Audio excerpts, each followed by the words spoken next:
کہ خدا کے لیے وہ اپنی بیویوں کو مشورہ دیں کہ بیٹھ جائیں، اس لیے کہ آپ کا فائدہ ہے۔ آپ کو بھی بات سمجھ میں نہیں آ رہی، بعد میں سمجھ میں آ جائے گی۔ وہ اس لیے کہ رمضان کے آخر میں روزانہ اگر آپ نے اعتکاف میں بیٹھنے نہیں دیا تو روزانہ روزے کے بعد آپ کو 5,000 روپے دینا پڑیں گے۔ وہ جائیں گے بازار اور وہاں جا کر کے کریں گے شاپنگ ہے، تو آپ لگائیں 5,000 روپے روزانہ سے لگائیں، 10 دن کے کتنے؟ تو اگر آپ اپنی بیگم صاحبہ کو اعتکاف میں بٹھا دیں گے تو آپ کی کتنی بچت ہو جائے گی؟ یہی ہوگا، کبھی دن میں، کبھی شام میں، کبھی رات میں بازار جانا ہوگا، آپ کا بھی سر کھائیں گے، لاؤ پیسے دے دو۔ اس سے بہتر ہے نا آپ کو بیگم صاحبہ میں آپ کے لیے حاضر خدمت ہوں، سارا کام میں خود کر دوں گا، آپ جناب اعتکاف میں سکون سے بیٹھ کے عبادت کریں۔ رہی چاند رات کا مسئلہ، آپ کہیں گے مول صاحب چاند رات کو پھر ساری کسر پوری ہو جائے گی، تو آپ چاند رات کو خود غائب ہو جائیں۔ تو کے لیے ضروری ہے کہ ایک کمرے کو خاص کر لیں۔ بعض سوال کرتے ہیں کہ جناب اگر ہم پورے گھر کی نیت کر لیں تو جناب پھر تو آپ پورے شہر کی نیت کر سکتے ہیں، پورے محلے کی بھی نیت ہو سکتی ہے، پھر پورے سندھ اور پورے پاکستان کی نیت کر لیں، کمرے کی نیت کر لیں، زیادہ کریں تو کمرے کے اندر بھلے گھومے پھریں، انجوائے ہو۔ ابا اماں ویسے تو اجازت دیتے نہیں ہیں، اب ساری چاروں پانچوں مل کے بیٹھیں گے، اب دبا کے پارٹیاں ہوں گی، عورتیں اعتکاف میں بیٹھ سکتی ہیں یا نہیں؟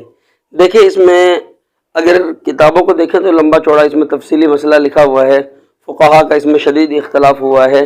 وہ کہتے ہیں کہ جی عورتیں گھر میں اعتکاف میں نہیں بیٹھ سکتی، اور دلیل وہ قرآن کی آیت سے بیان کرتے ہیں، وَأَنْتُمْ عَاكِفُونَ فِي الْمَسَاجِدِ، وہ کہتے ہیں مسجدوں میں اعتکاف کا حکم ہے، گھروں میں نہیں ہے۔ اور اسی طرح صحابہ کے زمانے میں، نبی کے زمانے میں بھی وہ مثالیں پیش کرتے ہیں کہ دیکھو نبی کے زمانے میں بھی کہیں ثابت نہیں کہ عورتیں گھروں میں اعتکاف میں بیٹھی ہوں۔ تو بہرحال وہ ایک اختلافی مسئلہ ہے، اور اس پر جانبین کے دلائل ہیں۔ البتہ ہمارا جو مسلک حنفیہ ہے، میں اس کے مطابق بتلا رہا ہوں، وہ یہ ہے کہ عورتیں اپنے گھروں میں اعتکاف میں بیٹھ سکتی ہیں، اور بہتر اس کے لیے یہ ہے کہ گھر کے اندر وہ کمرہ جس میں نماز وغیرہ پڑھی جاتی ہے، اس کمرے کے ایک کونے میں اعتکاف کی نیت سے بیٹھ جائیں 20ویں روزے کے آخر میں، اور جو ہے عبادت کریں، تو یہ عورتوں کے لیے اعتکاف ہو جائے گا۔ تو اس میں عورتوں کے لیے ضروری ہے کہ ایک کمرے کو خاص کر لیں۔ بعض سوال کرتے ہیں کہ جناب اگر ہم پورے گھر کی نیت کر لیں تو جناب پھر تو آپ پورے شہر کی نیت کر سکتے ہیں، پورے محلے کی بھی نیت ہو سکتی ہے، پھر پورے سندھ اور پورے پاکستان کی نیت کر لیں، پھر اعتکاف میں بیٹھنے کا فائدہ کیا؟ تو اس لیے جناب آپ کمرے کی نیت کر لیں، زیادہ کریں تو کمرے کے اندر بھلے گھومے پھریں، انجوائے ہو، کمرے سے باہر نہیں۔ تو اور کمرے کے اندر بھی بہتر یہ ہے کہ ایک کونے میں بیٹھ جائیں، نیت اگرچہ کہ پورے کمرے کی ہو جائے، اس کمرے سے باہر آپ اگر نکل گئی تو اعتکاف ٹوٹ جائے گا۔ بلا ضرورت شدیدہ کہ عورت کے لیے اس کمرے سے جس میں اعتکاف کیا ہے باہر نکلنے سے اعتکاف ٹوٹ جاتا ہے، یاد رکھیے گا۔ ہاں اس کمرے کے اندر کوئی آ کے ملتا ہے اور وہ کپڑے سلائی کرتی ہے خود اعتکاف والی، یا کوئی کسی سے فون پہ بات کرتی ہے، یا اس کا شوہر آ کر کے ملتا ہے، اس سے اعتکاف نہیں ٹوٹتا۔ البتہ ازدواجی تعلقات میاں بیوی کے اعتکاف کی حالت میں نہیں ہو سکتے، اس سے اعتکاف ٹوٹ جائے گا۔ باقی 4-5 سہیلیاں مل کے جو بیٹھتی ہیں نا اعتکاف میں، اور ایک کمرے میں بیٹھ گئیں اور جو ہے نا ذکر عبادت کی نیت سے، تو یہ تو اچھی بات ہے، لیکن اس نیت سے بیٹھ گئی کہ اب دبا کے پارٹیاں کریں گے، ابا اماں ویسے تو اجازت دیتے نہیں ہیں، اب ساری چاروں پانچوں مل کے بیٹھیں گے، اب دبا کے پارٹیاں ہوں گی، تو لہٰذا اس سے اعتکاف کا مقصد فوت ہو جائے گا، پھر اعتکاف میں بیٹھنے کا فائدہ نہیں رہے گا، کیونکہ اعتکاف میں بیٹھنے کا مقصد تو ہے عبادت کرنا۔ تو لہٰذا عبادت کی نیت سے اعتکاف میں خواتین بیٹھیں، اور مردوں سے گزارش ہے کہ وہ اپنی عورتوں کو اجازت دیں۔ بعض مرد ایسے ہوتے ہیں کہ وہ اپنی عورتوں کو اعتکاف میں بیٹھنے نہیں دیتے، وہ کہتے ہیں جناب آپ اعتکاف میں بیٹھ جائیں گی تو جو ہے نا کھانا کون بنائے گا، دوسرے کام کون کرے گا؟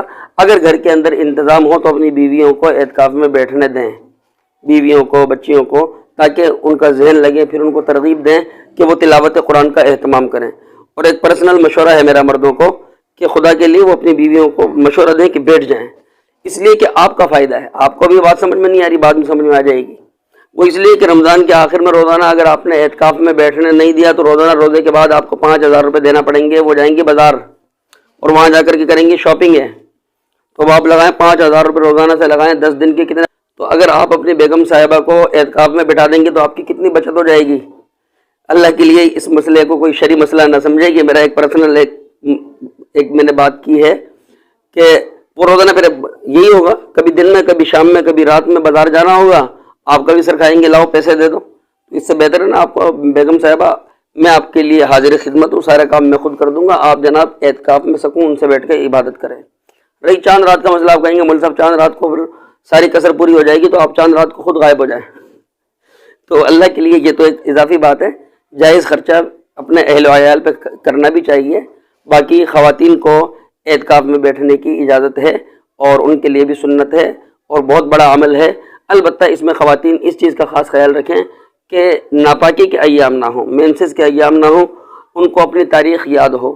ناپاکی کے ایام اگر ان کو اندیشہ ہے کہ ناپاکی کے ایام آ جائیں گے درمیان میں، تو وہ عورت اعتکاف میں نہ بیٹھے، اور جو ہے پاک صاف جو عورت ہو جو 10 دن تک پاک رہ سکتی ہے، جس کو اپنی تاریخوں کا علم ہے، وہ اعتکاف میں بیٹھ جائے اور عبادت کرے، ذکر اذکار کرے۔ عید کے چاند پر وہ اپنے اعتکاف سے اٹھ سکتی ہیں۔ باقی اس میں ساری پابندیاں وہی ہیں، سارا حکم وہی ہے جو مرد کے لیے مسجد کے اندر ہے۔ بغیر ضرورت کے کمرے سے باہر نہ نکلیں، بغیر ضرورت کے باورچی خانے میں نہ جائیں۔ یہ نہیں کہ دوپہر میں سر میں درد ہوا جو ہے نا، اور جناب یا شام میں سر میں درد ہوا، دیکھا کوئی نہیں ہے اور جا کے چائے بنانا شروع کر دی۔ بہت زیادہ ضرورت شدیدہ ہے جب تو کھانے لانے کی بھی اجازت ہے، لیکن یہ نہیں کہ پارٹی کے لیے چلو میں ہی چلی جاتی ہوں، اب ہے ہی کوئی نہیں۔ تو لہٰذا انتظام کر کے بیٹھنا چاہیے اپنی جگہ میں، اور اپنی جگہ میں بھی زیادہ سے زیادہ عبادت کرنی چاہیے۔ اللہ تعالیٰ سے دعا ہے اللہ تعالیٰ ہمیں سمجھ کی توفیق عطا فرمائے۔ وما علینا